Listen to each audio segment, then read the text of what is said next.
कांवड़िया यात्रा पे एक नोटिस इशू किया है जहाँ पे दे हैव टू, जहाँ पे सारे स्टॉल्स और शॉपकीपर्स को उनका नेम डिस्प्ले करना होता है।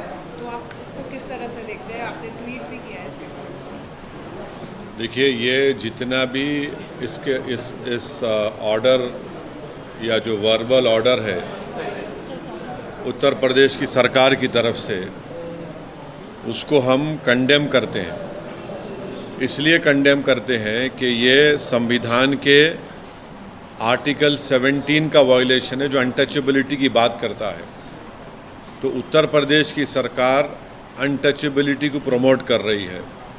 इस तरह का ऑर्डर देकर के नाम रखना और अपने रिलीजन का इजहार करना, बताना, ये आर्टिकल 21 राइट टू लाइफ का भी वायलेशन है और आर्टिकल 19 राइट टू लाइवलीहुड का भी ये वायलेशन है।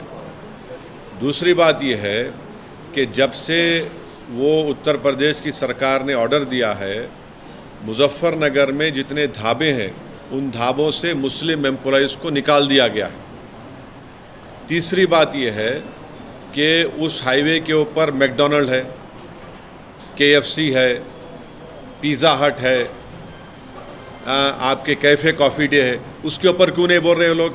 उनसे क्या कुछ बातचीत हो गई क्या आपकी? पांचवी बात यह है कि ये जो ऑर्डर है उत्तर प्रदेश की योगी आदित्यनाथ सरकार का, ऐसा दिख रहा है कि हिटलर की रूह उनमें समा चुकी है। ये क्रिस्टल नाट मूवमेंट लग रहा है। हिटलर भी एक जूडन बॉयकॉट करते थे, इस तरह का बॉयकॉट हो रहा है उत्तर प्रदेश की सरकार की तरफ से। भाई, आप होते कौन है ये करने वाले? क्या एक यात्रा का इतना उनको आप इम्पोर्टेंस देंगे और दूसरों की लाइवलीहुड को बर्बाद कर देंगे आप क्या एक ही समुदाय के लिए कि उसके लिए काम करेंगे? कॉन्स्टिट्यूशन कहाँ गया फिर? कॉन्स्टिट्यूशन क्या कहाँ चलेगा? कौन से कचरे की बिन में चलेगा कॉन्स्टिट्यूशन? फिर मोदी जी संविधान को उठा के चूमते। ये सब नाटक ड्रामा हो रहा है। तो ये स्टेट की तरफ से हिंदुत्व की जो तंजीमें हैं, ऑर्गेनाइजेशन है, उनके प्रेशर में आकर ये बोला जा रहा है कि आप मुसलमान की दुकानें मत जाओ। क्या है ये? किस लिए हो रहा है? आप उनको आइडेंटिफाई कर रहे हैं, ये हिंदू की दुकान है, ये मुसलमान की दुकान है, इसका नाम अबू बकर है, इसका नाम अली है, इसके पास मत जाओ आप। ये क्या है ये? और आखिरी बात यह है कि मैं चैलेंज कर रहा हूँ, रिटर्न ऑर्डर निकालो आप। योगी आदित्यनाथ में अगर हिम्मत है तो रिटर्न ऑर्डर निकाल के बताओ हमारे को इसके बारे में। क्लियर डिस्क्रिमिनेशन हो रहा है मुसलमानों से। ये कॉन्स्टिट्यूशन की, संविधान की धज्जियां उड़ाई जा रही हैं।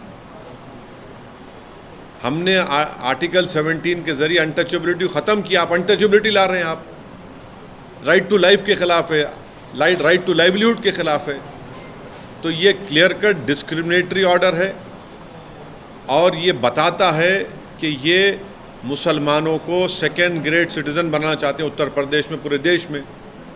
और पूरा जो लार्जर इनका स्कीम है उसका ये इम्प्लीमेंटेशन हो रहा है। और मुजफ्फरनगर के ढाबों से पूरे मुस्लिम एम्प्लॉइज़ को निकाल दिया गया है। आप ही के दूसरे टीवी चैनल की रिपोर्ट है, आपके निकाल दिया गया है। बताइए क्या कर रहे हैं आप? क्यों जुल्म कर रहे हैं साहब? इतनी नफरत क्यों है बीजेपी को मुसलमानों से? आपकी संविधान की ड्यूटी निभाइए ना आप।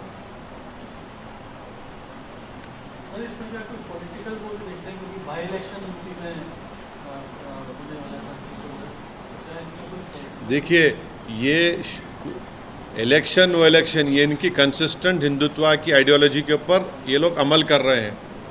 अपीसमेंट किसका हो रहा है बताइए? इस तरह का ऑर्डर निकाल कर अपीसमेंट आपके वोटर का कर रहे हैं और मुसलमानों को बदनाम कर रहे हैं आप बाज़ाब्ता स्टेट गवर्नमेंट बोल रही है कि मुसलमान की दुकान पे आप मत जाइए, बॉयकॉट करिए उनका आप। और पिछले कई सालों से तो हिंदुत्व ऑर्गेनाइजेशन तो यही बोल रही है कि मुसलमानों का समाजी बॉयकॉट करो, सोशल बॉयकॉट करो। यही हो रहा है। शुभेंदु अधिकारी जो बीजेपी के लीडर है वेस्ट बंगाल के, उन्होंने बोला है कि सबका साथ सबका विकास का जो स्लोगन है उसके ऊपर एक बार सोचना पड़ेगा, क्योंकि वेस्ट बंगाल अरे छोड़िए ना, भाड़ में जाए वो, कोई बोलता नहीं बोलता, संविधान है। ये स्लोगन से गवर्नमेंट चलती क्या? आपका संविधान में राइट टू इक्वालिटी है, संविधान बोलता डिस्क्रिमिनेशन नहीं कर सकते आप।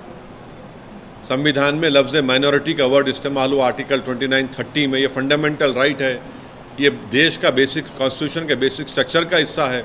इनके बोलने नहीं बोलने से कुछ फ़र्क पड़ने वाला थोड़ी है। ये अपनी नफ़रत का इजहार कर रहे हैं बीजेपी, और ख़ास तौर से मुसलमानों से इनकी नफ़रत अब खुल के आ रही है। साथियों, एक नया फरमान आया है कि कांवड़ यात्रा के रास्ते में जितने भी फल सब्जी बेचने वाली रेहड़ियां हैं, स्टॉल्स हैं या ढाबे रेस्टोरेंट्स हैं, ये खाने के ढाबे हैं, तमाम लोगों को अपना नाम बोर्ड पर लिखना होगा। इसके पीछे की मंशा बड़ी स्पष्ट है, आप समझ गए होंगे। हिंदू कौन है, मुसलमान कौन है। हो सकता है इसमें जाति भी हो, मंशा में, इनके मंशा में ये हो सकता है कि कहीं दलित तो नहीं है, ये सब हो सकता है, बिल्कुल संभव है। लेकिन हमने इसका कल जब विरोध किया तो जवाब आया, जब हलाल लिखा होता है तब तो आपको कोई आपत्ति नहीं होती। हाँ, बिल्कुल नहीं होती। जब शुद्ध शाकाहारी ही लिखा होता है तब भी हम नहीं पूछते कि साहब ये शुद्ध शाकाहारी जिस रेस्टोरेंट के बोर्ड पे लिखा हुआ है, इसका मालिक क्या हिंदू है, मुसलमान है, जैन है, सिख है, क्या है, हमें कोई फर्क नहीं पड़ता। हमें शुद्ध शाकाहारी खाना है, हम जाकर खा लेते हैं। अब आप इंटरनेशनल एयरलाइंस में कहीं ट्रैवल करते हैं, कोशर फूड, तो ज्यूज को मालूम है, हमारे लिए कोशर फूड जिनको खाना है वो खा सकते हैं। वो पूछते तो नहीं है ना कि शेफ कौन है, जू है या क्रिश्चियन है या मुस्लिम है या हिंदू है, उनको कोई फर्क नहीं पड़ता। ठीक वैसे ही मैं शाकाहारी खाता हूं तो मेरे को ये नहीं पूछना उचित समझता कि बनाने वाला कौन है।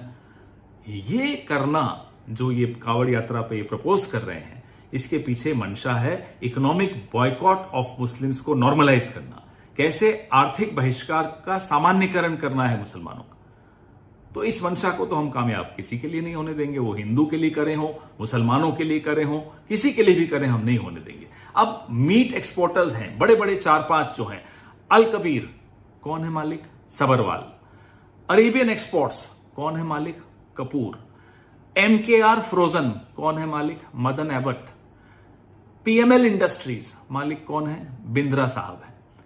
और एक होमवर्क भी दे दूं, अल दुआ, पता लगाइएगा कि जब ये अल दुआ नाम की बीफ एक्सपोर्टर कंपनी बनी थी तो इसके मालिक कौन थे। ये होमवर्क मैं संघ के विचारधारा वाले दोस्तों को दे रहा हूं। जिस तरह से अगर हिंदू मीट एक्सपोर्ट करता है तो रहती तो वो मीट ही है ना, या दाल चावल बन जाती है, वो मीट ही रहेगा। ठीक उसी तरह से अगर कोई अल्ताफ या रशीद आम अमरूद बेच रहा है तो आम अमरूद ही रहेंगे, वो गोश्त नहीं बन जाएंगे। तो ये संघ वाले जो लोग हैं बिना सोचे समझे जब कुछ काम करते हैं तो फंस जाते हैं, पहली ही आर्ग्यूमेंट में धाराशाही हो जाते हैं। लेकिन जो षड्यंत्र ये लोग रच रहे हैं, हमारी आपकी जो एक तहजीब है, अब एक उस तहजीब में मुझे याद आता है अलीगंज लखनऊ में, वहां बड़ा मंगलवार के पीछे की जो कहानी है वो सुनकर बड़ा आनंद आता है। दुर्गा पूजा हो, भगवान जगन्नाथ यात्रा हो, सब में कैसे मिलजुल कर इस तहजीब में हम लोग एक दूसरे के त्योहारों में हाथ बटाते हैं, तैयारियां करते हैं। उस तहजीब पर ये हमला बोल रहे हैं, और ये हमला सिर्फ उस तहजीब पर नहीं बोल रहे, हमारे आपके घरों में घुसकर तय करेंगे कि कौन क्या खाएगा, किससे खरीदेगा, क्या कपड़े पहनेगा, किस भाषा में बोलेगा। इनको अपने घरों में घुसने से रोकिए। अगर इनको अपने घरों में घुसने से रोकना है तो इस विचारधारा को अपने मोहल्ले से दूर रखिए, अपनी जीवन से दूर रखिए, अपनी विधानसभाओं और लोकसभाओं से दूर रखिए, अपनी समाज से दूर रखिए। तभी हम अपने इस खूबसूरत हिंदुस्तान की तहजीब को बचा पाएंगे। जय हिंद।